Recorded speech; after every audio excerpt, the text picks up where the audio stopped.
Gas booking को नहीं सामना को आसिला बड़ खबर। राताराती बड़ निष्पत्ति नहीं गले सरकार। तेबे ऐप रे करि दियंतु बुकिंग, घर को जल्दी आसीबो गैस।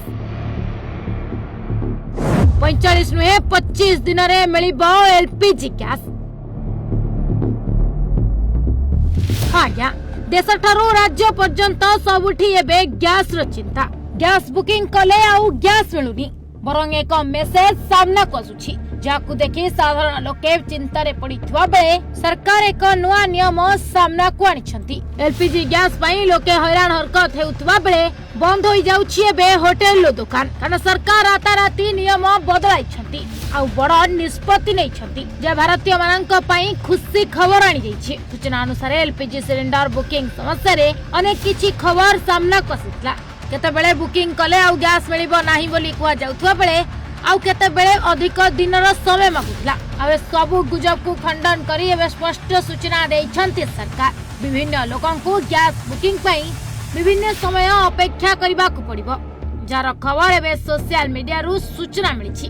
विभिन्न लोकन को गैस बुकिंग पई विभिन्न समय अपेक्षा करबा को पड़िबो, जार खबर सोशल मीडिया रे वायरल होछि, किंतु एने सरकार को पक्षरु कोनोसी भी सूचना मिली नहीं। सूचना अनुसार प्रधानमंत्री उज्ज्वला योजना अधीन रे थिबा लोकमानंकु 45 दिन अपेक्षा करबा को पड़िबो आ बाकी पई नियम 25 किबा 35 दिन मध्य रहिछि, अर्थात 1.5 मास रे गोटिए गैस सरकार प्रदान करिवे। सरकार को अनुसार सही पुराना नियम एबे भी प्रयोज्य रहिछि। सहरांचल बासिंदांक पई बुकिंग अवधि 25 दिन थिबा बेले ग्रामांचल बासिंदांक पई एहार अवधि 45 दिन रहिछि।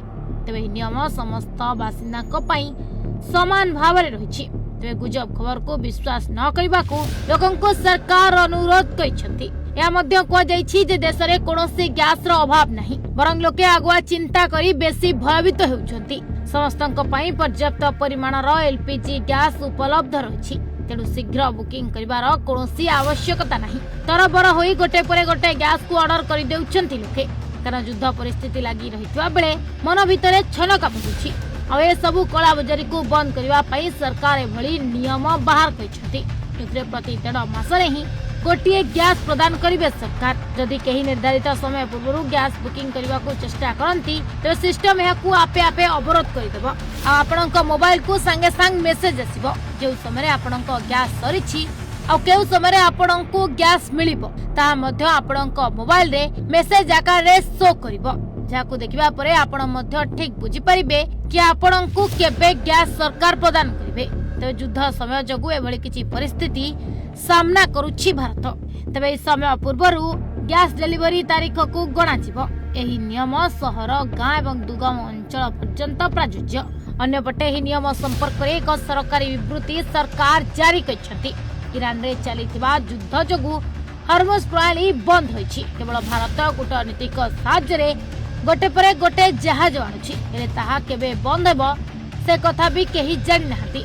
भयंकर युद्ध परिस्थिति भितरे अमेरिका ईरान उपरे घन घन मिसाइल माड करुछि, हेले भारत पई हॉर्मुज प्रणाली को खोली देइछि ईरान।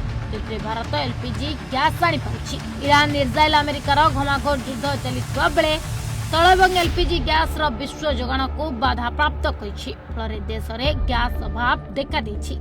एही सहित साधारण जनता जेपरि कोनोसी असुविधार सम्मुखीन न हुअंती ता निश्चिंत करबा पई आवश्यक पदक्षेप मध्य नेउछंती सरकार। Bureau report, Odisha Bhaskar.